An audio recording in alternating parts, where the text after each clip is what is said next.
You're talking about rolling out a cutting edge AI tool poised to revolutionize the way that you do business. But instead of applause from your team, you're met with worried looks, whispered fears, and a team that's suddenly completely disengaged. Employees are asking themselves, what does this mean for my job? Am I being replaced? This isn't just a morale issue. It's a really big, expensive problem. Fear and uncertainty around AI can lead to talent loss, plummeting productivity, and a toxic culture that really stifles growth. How can you navigate this shift, ensuring that your team feels empowered and your business stays competitive in the age of AI? And that's what we're talking about today on Marc Haine Live.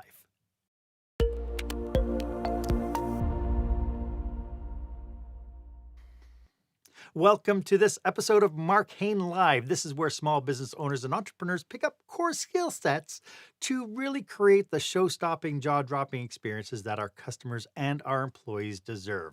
I am your host, customer and employee experience strategist Marc Haine, and today my guest is the AI culture guy, Scott Wright.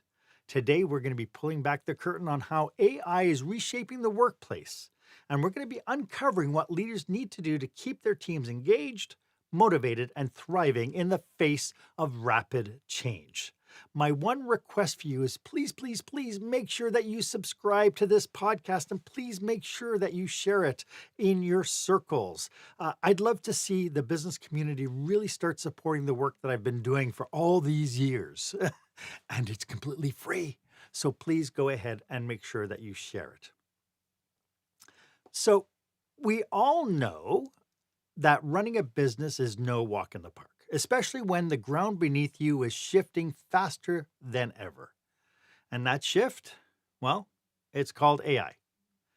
Sure, artificial intelligence promises efficiencies and innovation, but what nobody tells you is how it's quietly shaking the foundation of your workplace culture. Your team's morale is suffering and your ability to retain top talent is going to be compromised as well. With this being so brand new in most workplaces, your team is probably like most. They're ill-equipped to adapt both emotionally and skill-wise. You're not just facing a tech upgrade issue, you're staring down a big, expensive problem. And that brings us to our question of the day.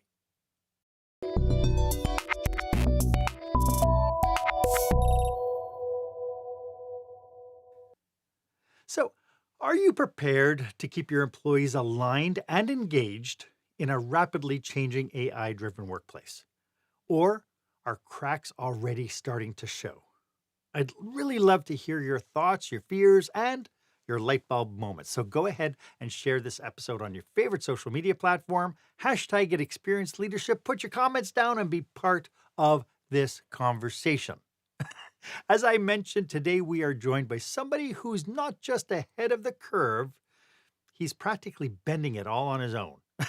Scott Wright, known as the AI culture guy, is an expert at helping organizations navigate the cultural and operational shifts brought on by AI and emerging technologies. With a background that spans engineering, business, cybersecurity, and even CEO-level leadership, Scott brings a unique blend of technical expertise and people-focused strategy to the table. He's worked across industries, empowering teams to adapt to change while building cultures that thrive under pressure. As AI becomes a game changer and sometimes a stressor for workplaces everywhere, Scott is here to share actionable insights on how leaders can really guide their teams to not just survive, but thrive in this new era. Scott, welcome to the show. It is so great to have you today. Thanks so much, Mark. It's just a pleasure to be here. Before we dig into today's topic, could you tell us a little bit about how you serve your clients right now? Yeah, basically, I just like to help organizations create what I call an AI-ready culture. And what that means is looking forward and saying, it's easy for people to say, you just need to envision what's going to happen after AI is adopted throughout your organization. And for me, that's a little too big a chunk for people to really be able to absorb. So what I like to do is help people sit down and think through what they're going to see in the future. And it's not actually that hard. Yeah. So, from your perspective, then, I mean, this is such a huge topic. So, from your perspective, what is the biggest challenge organizations face when introducing AI into the workplace? Because there are a ton of fears around it. Yeah, absolutely. I mean, one thing is it's really hard for any individual to envision how their job might change. You know, like they think AI is just going to come in and do everything. It's not going to do everything, certainly not right away. But there's definitely a methodology that we can use to help people envision what it is likely to look like, because AI is used in a number of different ways. As we know, there are chatbots. We've all heard of ChatGPT, and you know your favorite one might be Copilot or Gemini or Claude. You know, there's so many of them now, and it's not just a fad anymore. People think, you know, in a lot of businesses, I see management going, well, let's just wait this out and see what happens. But if you do that, it's going to actually bite you. So I think the biggest challenge is just getting on top of it and being ready to say, okay, where do we start? Yeah. Now I can imagine that there's some part of the audience right now thinking all they heard was blah blah blah blah blah blah blah. So why why don't we define what artificial intelligence is? Because it's actually been around since the 1980s in some form or another, right? Oh yeah, I mean, it started out. You know, there were all kinds of promises made in the '70s and '80s about how artificial intelligence was going to, you know, take over everything. But it's evolved, and there are different aspects of it. We don't have to get into technical details, but Mm. it's gone by different names. You know, we had expert systems for a while, and then there's deep learning, and you hear all this stuff. What it really means is the ability to predict what someone's going to need and provide that kind of processing or information or even control as needed. And we're really just being modeled. The artificial intelligence aspect of this is to try and model how our brains work. And it's not going to be perfect, and it certainly isn't going to evolve the same way ours did. But there is a lot of power there. In fact, one of the things that I know is, commonly said by experts. So, for example, Dario Amodei, who's one of the founders of Anthropic, which is the company that runs Claude, he says in 5 to 10 years, it's likely that most of our jobs, parts of them at least, will be done 10 to 100 times faster than they are now. So, when you can imagine something like that, you say, wow, okay, that that's a little different than what I was thinking. Somebody's just going to come in and replace my job. It's Right. how does it impact certain parts of my job? So we actually have to help people pick their jobs apart a little bit and say, what parts of those things will AI actually be able to help? Yeah. And so, I do know that there are some people out there who are like so anti AI, but we've been using AI for decades. I mean, it used to be that when you called a company, it went to a switchboard and somebody had said, yeah, I'd like to speak to John Smith in accounting. And they say, 1 minute, please, I'll connect you. And then they'd go and do their switchboard magic. And then before you know it, another phone would ring and he would answer the phone and you'd have your conversation. And now we have AI doing that for us by saying, if you'd like to speak to John, please press 2. If you'd like to speak to Peter, please press 3. If you'd like to, right? And so that is a Mhm. form of artificial intelligence because it kind of gives us the option to make choices and it responds effectively. Is that fair? Yeah, I mean, I think a lot of the people on the leading edge of AI would say that's a very, very simple, capability that we could just say it's software, it's programming. I can program a telephone system to ask you something and make a choice and direct a call that way. But Hmm.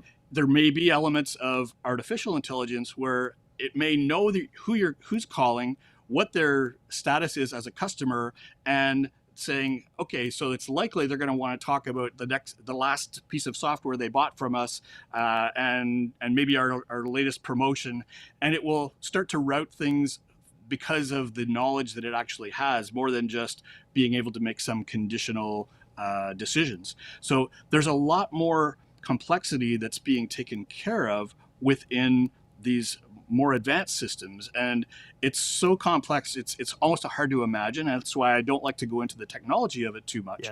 Yeah. So it's really more about looking at ways we can help people just deal with the actual reality, and that is, Yeah. am I going to be um, asked to do things that I don't want to do? Well, that's possible. But first, how do we actually get there? What is it going to be? What is my particular job going to look like in the future? And that's really all we need to do to start with. We don't have to get into the technology at all. Right. So why is AI adoption not just a technological issue, but a cultural and people issue as well? That's a really good question because AI is very good at conceptual management and processing. That means something that is made up, in our minds, or a good example is software, right? Everything that we develop as software is done conceptually. We can code things, we can set up algorithms that say how should this be done, what decisions should be made. And because it's all conceptual, it can almost all be done to some extent by an artificial intelligence. Whereas compared to something that deals with the real world, maybe a police officer doing a patrol out in the streets, that's not something that AI can do on its own. It needs help. And so there will be aspects of jobs that have to interface with the real world. And that's where there's going to be a lot more value in what we do, is helping the AI and working together with the AI in order to provide better value. So when you imagine that some part of your job is going to be done 10 to 100 times faster than it is today, what's that going to do? Well, it's likely to free up a little bit of time, first of all. If the most time consuming part of my job is conceptual and can be done with the help of AI, Yeah. then I can be more productive. I could do a lot more things in a day or in a week or in a month than I was before. What am I going to do with that time? Is the business going to say, well, we're just going to crank out more widgets?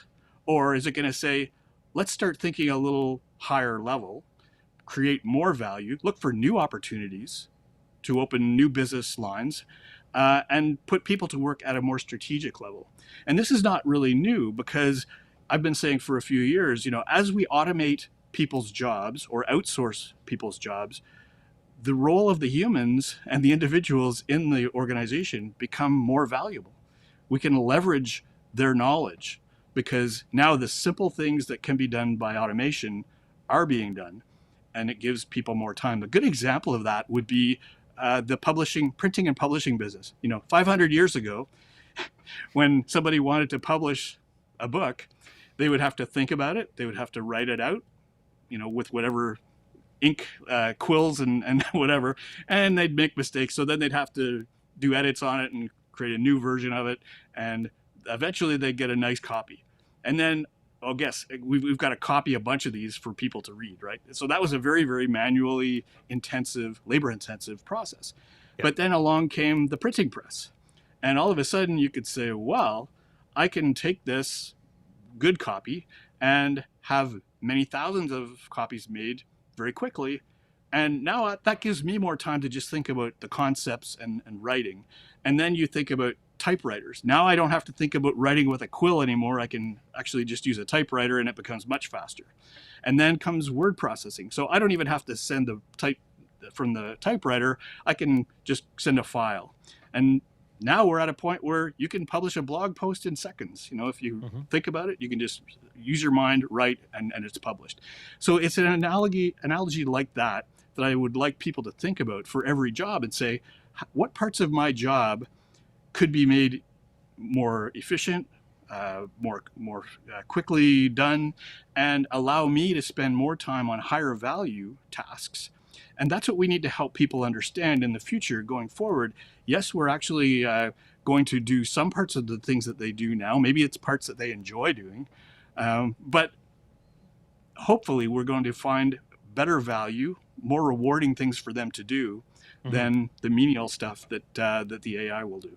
So in your experiences, do you think that do leaders have any misconceptions about how AI will impact their teams?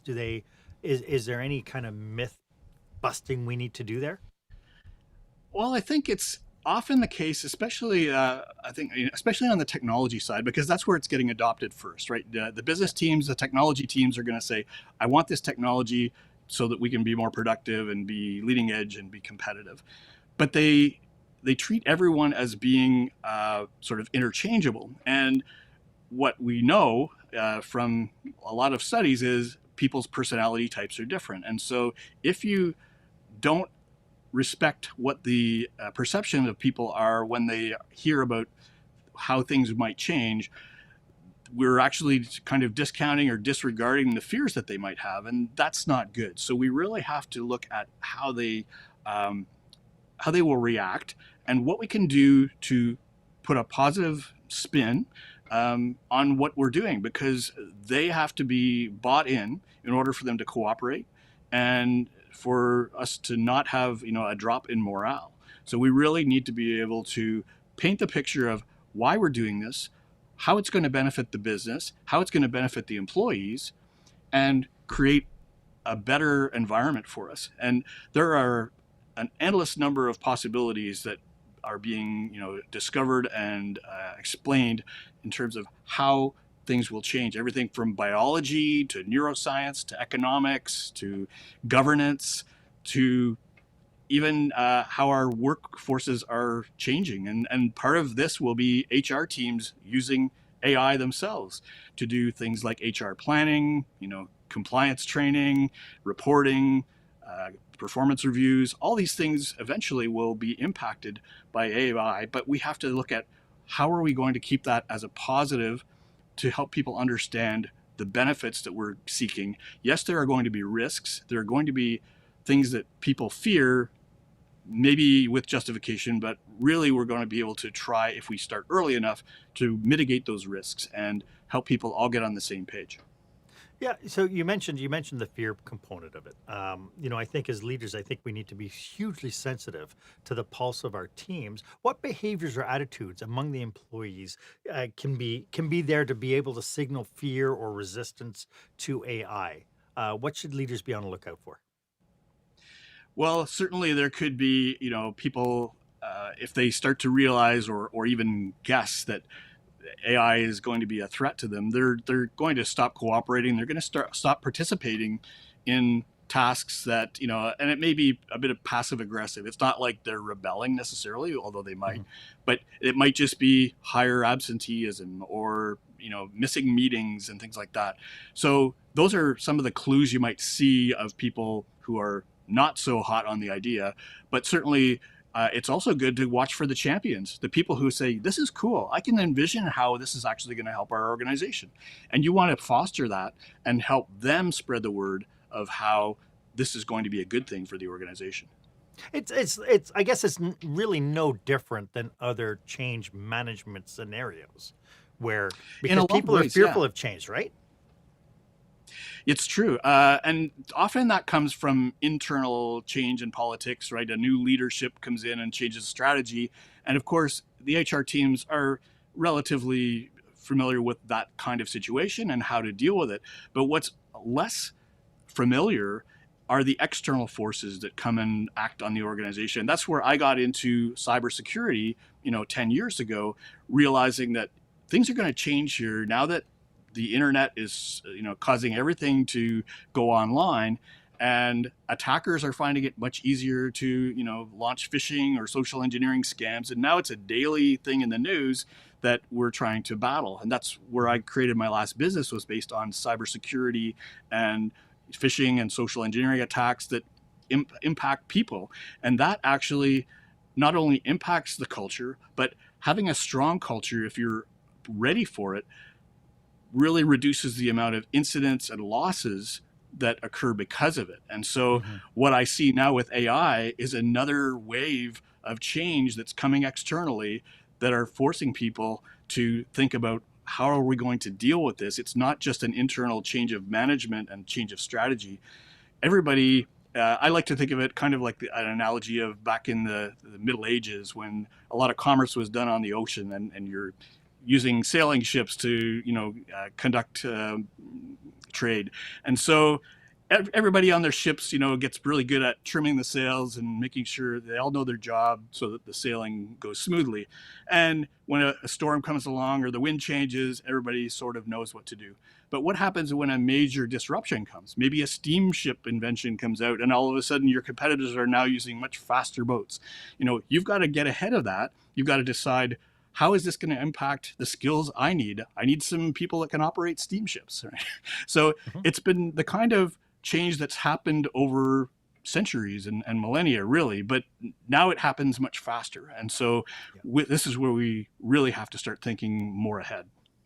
I love that. And the more you say that, I was thinking about the invention of the automobile, right? I mean, what did it take to support masses and massive horses on the road with carts and without carts? And what did you need to support that kind of what infrastructure do you need to create that? And all of a sudden the automobile comes around. You no longer need, people on the streets to shovel poop. You don't need horseshoers. You don't right. But in itself, it created a whole new industry of stuff as well. And so I also Yeah. see that in many different changes. Even going back to the days of hunter gatherers, you Mhm. couldn't have, it goes back to meaning. People are saying, will work still have meaning when we have AI doing everything for us? And it's a good question, but look to the hunter gatherer, times when it would have been hard for them to imagine a world where you didn't actually go out and have to hunt your food every day. Mhm. They Yeah. find other things that they can do that bring more value to their lives, right? And Yes. so that's the way we're actually going to be moving. So I'd like to start talking a little bit about some strategies about how leaders can start working with their teams to Yeah. really kind of alleviate some of the fear and the hesitation around AI, and we'll get to that right after this. When the spotlight shines on your business, are customers applauding or yawning? In other words, how is your business performing? Make your business a star with the new book, Lights, Camera, Action, Business Operational Excellence Through the Lens of Live Theater by Marc Haine. Marc uses his business and acting experience to help you see your business like a live show so you can create a performance your customers will never forget. Buy Lights, Camera, Action today at your favorite online retailer or directly at marchaine.com. Welcome back. I am speaking with the AI culture guy, Scott Wright. Scott, we are really talking about a huge challenge here. I mean, we talked about we tie it to other change management things, but really the idea around this idea that is going to affect the teams as they work right now. And I recall, like, I remember getting into bookkeeping when we're still running ledgers and we're still flipping through ledgers and so on, and then ACPAC came out or Simply Accounting came out, and it just kind of simplified everything and made things so much easier in the long run. And to your point, we no not longer need to take hours and hours and hours just to process a day's worth of receipts. Now we don't need to have clerks in every corner of the office with their pencils and making sure things are accurate. We can trust technology to a certain degree. When it comes to AI, and we shake this ball, this snowball of opportunities. What are some of the things that you're seeing as far as how we alleviate the fear and kind of expose the world to the opportunities? Yeah, I mean, the fear is a symptom of the fact that people don't have knowledge, right, about Right. what's really happening, a lack of transparency. And I Mhm. think I heard your call with Chris Dyer talking about transparency and how that can be really effective to talk with employees about, whether it's your financial results or your strategic plans. Sometimes those are too sensitive to share when it's early, but as soon as it's possible for you to start sharing the vision, that's when you can get people on board. And that's when you can adopt those champions who can all of a sudden say, yeah, I'm not just at the top of the ladder here telling people what to do. I understand why we're trying to do this. And I can see how this is going to benefit not only the business, but the employees, the customers, all of that. So it really comes down to having a clear vision, having good communication with people, and providing people with the tools that they need. And that's part of the process, I think, that we need to dig into a little bit. I think I have been working on a formula that will, I think, make a lot of sense to people. It starts out with what we call the comparative advantage. And that's a term that has been used within AI, but it really just means those parts of your job that can be done more quickly by AI. And if you were to take your job and say, what's one task that you do in a day that takes a long time? And say, maybe there are parts of that job that AI could do faster. And if I could do that faster, that changes the whole look of what that job really is. And so we have to map out in a larger, higher level sense, certain types of jobs, whether it's accounting or software development or customer support, what those phases of the jobs are that are going to change because of AI. So that comparative advantage mapping is really important because that will help us create categories of change that we will need to address.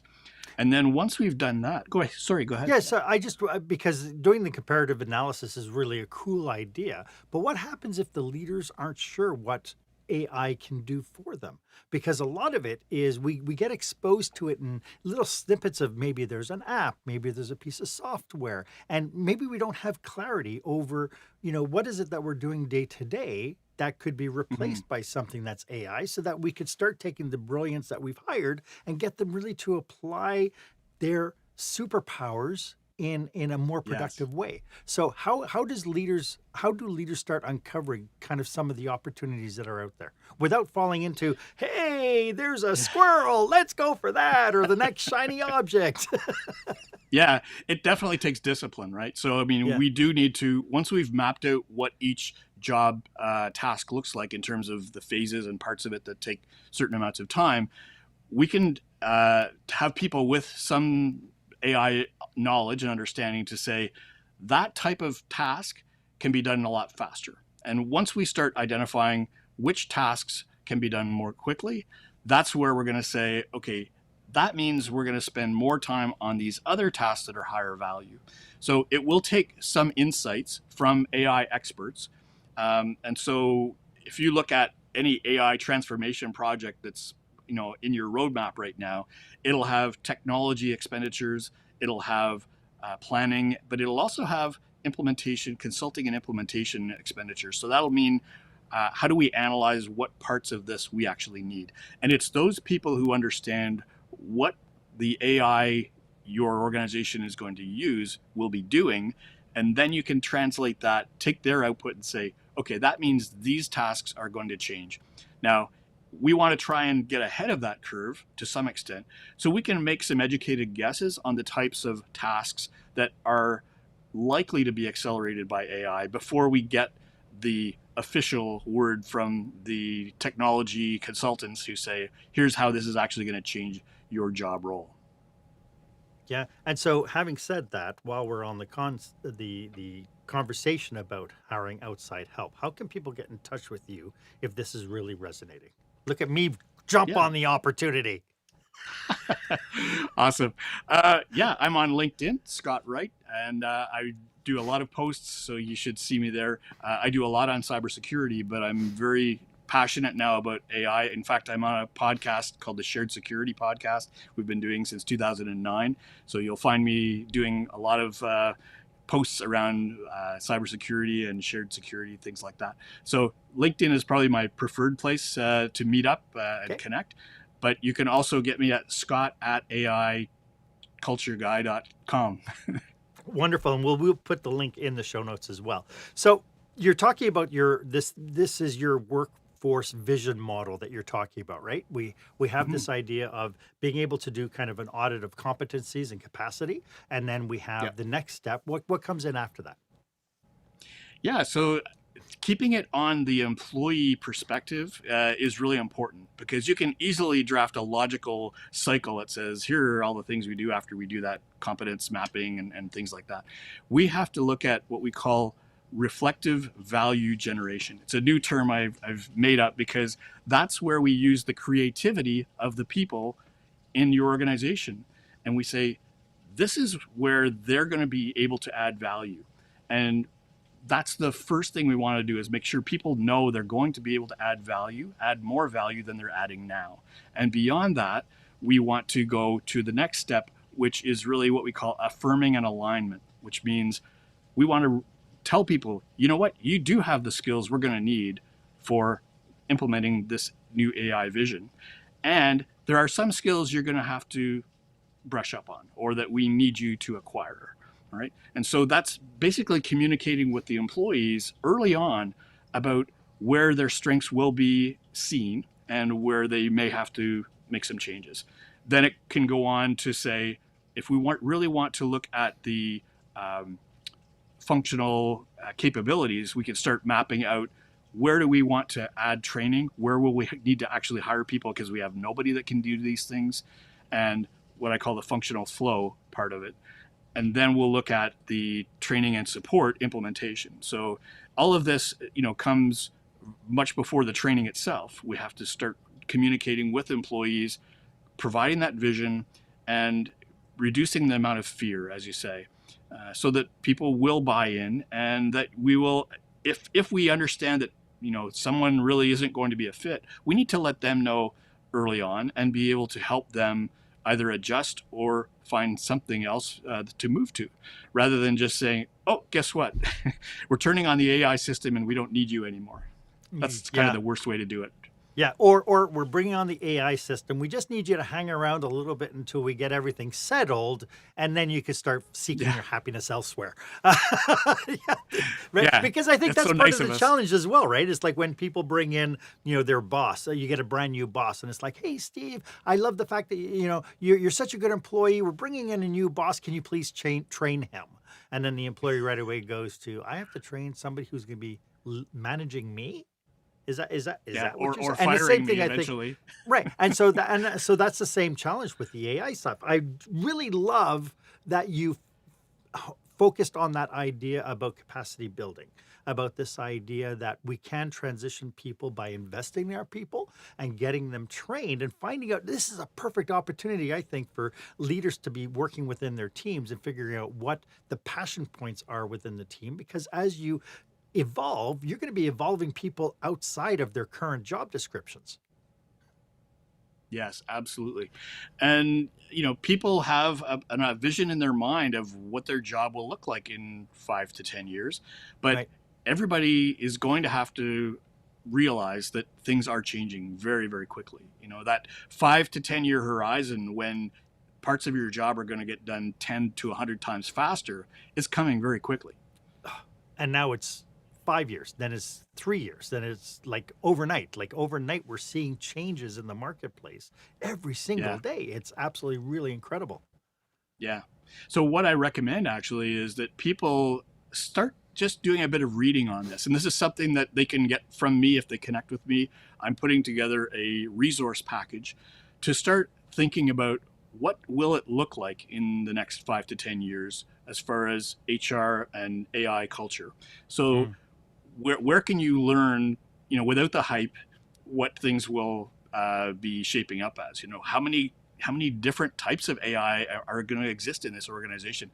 A lot of people imagine, there will be this big machine or something plunked down in the middle of the organization. And it's going to do every aspect of everybody's job. That's not the way it's going to work. There's going to be dozens or hundreds of different AI engines doing different things, and they're going to need to be coordinated. They're not all going to know how to talk to each other. That's where the human aspect of things will be needed, at least for a while, until the AIs learn how to talk to each other. And then we'll have to go up another level and say, how else can we provide more strategic value? Yeah. And so a lot of what you're talking about is kind of like the repetitive kind of technical stuff. But the one thing that I imagine that will never, ever go away is the need for the human touch, being able to talk to another human being, even though there's some pretty good AIs out there that when you talk to them on the telephone, you don't know they're AI. It's pretty cool. Yeah, there's some really ridiculous extremes you can go to and say, well, now we have all this automated outbound sales messaging, right? What if I set up an automated inbound bot that just manages all the incoming email, right? And eventually everybody's email will be done automatically and you won't be doing any email anymore. Yeah. I'd like to get into some comments, some challenges that leaders face when they're trying to get their teams on site, and some cautionaries and pitfalls, and we'll get to that right after this. When you're delivering an important speech to a huge audience, it's easy to lose your place or go way over time. Give yourself an advantage with the Pro Speaker Presentation Speech Timer app. No more checking your watch or calling for time. The Pro Speaker Presentation Speech Timer app keeps you on track with easy-to-see timers, even changing color for visual prompts during your speech. And you can set audio cues to practice, or set it to vibrate so you don't even have to look. Be the pro you know you are. Download the app at speakerpresentationtimer.com. Welcome back. I hope you are getting a ton of value from today's episode. As you can tell, Scott and I are on a mission to support businesses just like yours. So if you belong to an organization that could use our help, or you or somebody you know might be planning a leadership retreat or a conference, and you'd like us to talk more about this topic today, we'd love to explore how we could be of service to you and your people. It's really interesting, this, because the magic of it all, and I call it magic just because I sit with my mom who's 90, and I expose her to a little bit of what this is all about, and she just thinks it's magical. It's like who's typing this stuff in, or who's making it up, and how do they know all this? But at the same token, her big fear is the fact that, isn't it going to cause more fraud? Isn't it going to be giving people the opportunity to start ripping other people off and that sort of thing? And those fears themselves, I mean, you have the internal fear within the confines of an organization, but just the kind of, if there's computers taking over for human beings, where does that leave humanity? For sure. I mean, I think we're a long way from having, robot overlords that tell us what we're going to do. But you're absolutely right. And this, is something I spend a lot of time in my cybersecurity world talking about, things like deep fake audio and deep fake video, where cyber attackers who used to use just a phishing email can now get people to you may get a voicemail message that sounds like your boss, sounds exactly like your boss, asking you to go buy gift cards, right? And you're absolutely right. It's going to be hard for people to figure out who to trust, and that's a whole other podcast talking about trust. But one of the things that I think that we will start to see is that a lot of projects, AI projects being done within an organization, may be led by a technical leader. And that is something you got to watch out for, because the technical leaders don't really appreciate, the personality differences and all of the other things that we need to be sensitive to in the culture side. And they might actually start to see the people as being a bottleneck to the progress of this initiative, whereas the people are actually what's going to make it successful.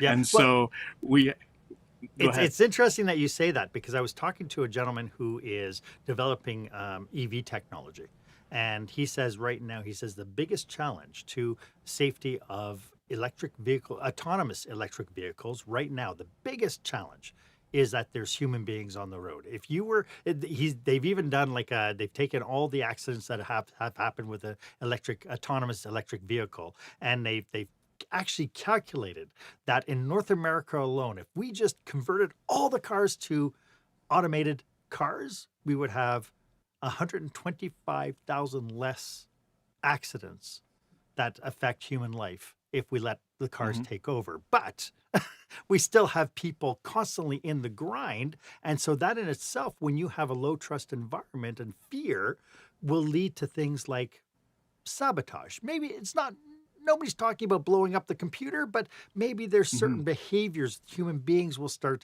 to elicit, certain behaviors that will push initiatives and slow initiatives down. And so how do leaders recognize some of that? Yeah, that's actually very similar to what I have been speaking a lot about in the area of insider threats.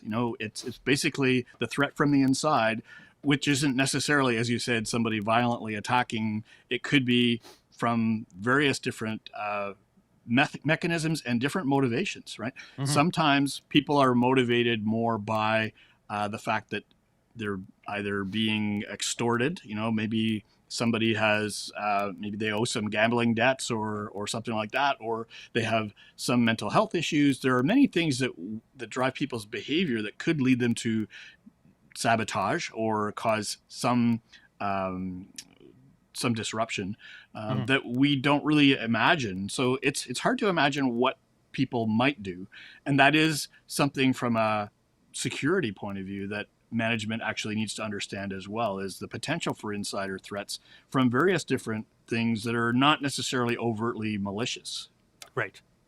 Right. And it's just human behavior, right? It's people just Exactly. trying to, Yeah. but it's no different than when a new person comes into your team, where people want to protect their kind of placement in the world, and they want to be able to Yeah. continue to affect their role in the world. And then when something comes in that challenges that, it can be really challenging, and they might sabotage that. And again, not overtly malicious, but maybe just precautionary, or it Yeah. could just be a way Just for looking me out to for their be able, best interests, right? yeah, to And secure that's my that's best the interest. culture part of it. That's the Yeah. culture part of it, because people, if they don't believe the business is acting in a way that is in their interest, they're going to diverge. Their goals will diverge from what the organization's goals are. And Hmm. so that's why it's so important to make sure that we are transparent with employees about our goals and what are we trying to do with the business, how are we trying to grow, and how do we need employees to help us do that. Yes. And if you're going to trick or deceive employees just so that they can stay around long enough for you to get the AI systems running, don't think that's going to end well. Yeah. Yeah. So for those tuning in, when they think about this, and they're thinking about, yes, I should kind of figure out how I'm going to bring AI into my team. What kind of cautionaries and pitfalls should they be aware of?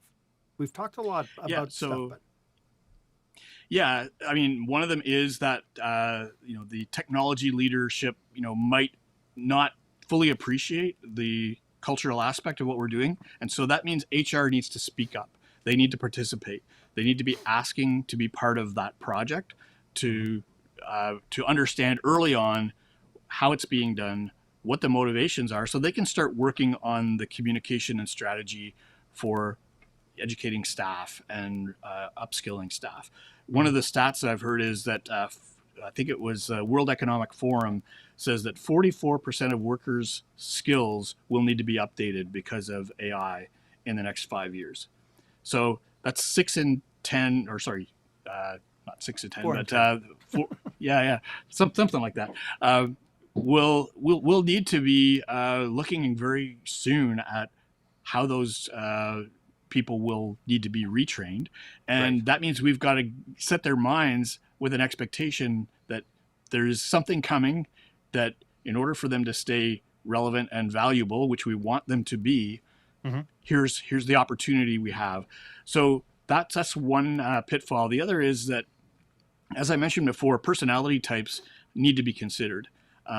Some employees will feel uncomfortable with the pace of change, and that's where we have to reassure them that this is being done in a controlled way, Hmm. that you are being considered in terms of your value, and we're going to look for ways to make sure that your value is as much or more going forward, and that we're using your skills to grow the business.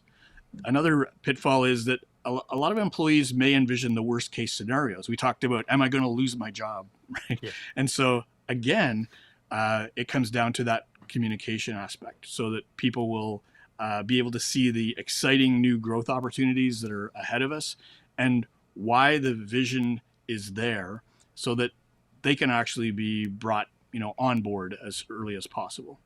I love that. Finally, I would just say that some individuals will begin to adopt new technologies in unexpected ways. Going back to our talk about insider threats, you know, Hmm.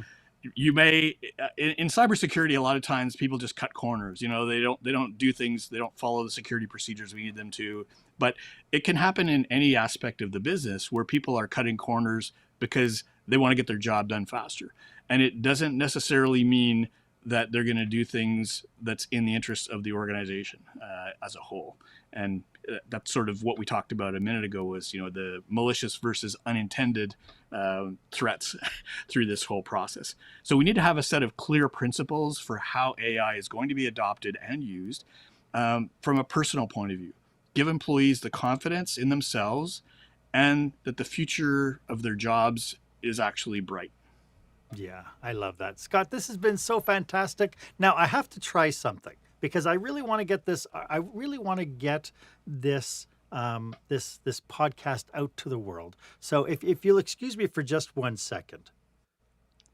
I know what you're doing. Hey, ChatGPT, good morning. Hey, I am sitting here talking with Scott Wright on my podcast, Marc Haine Live. If I was to reach out and let people, the audience, know why they should tune in, what advice would you have for my audience? Good morning, Mark. That's great that you're chatting with Scott Wright. For your audience, you could highlight Scott's expertise and unique insights, mention any particular topics he'll cover that are relevant to your audience's interests. Also, emphasize the value of the conversation, such as learning new strategies or gaining fresh perspectives.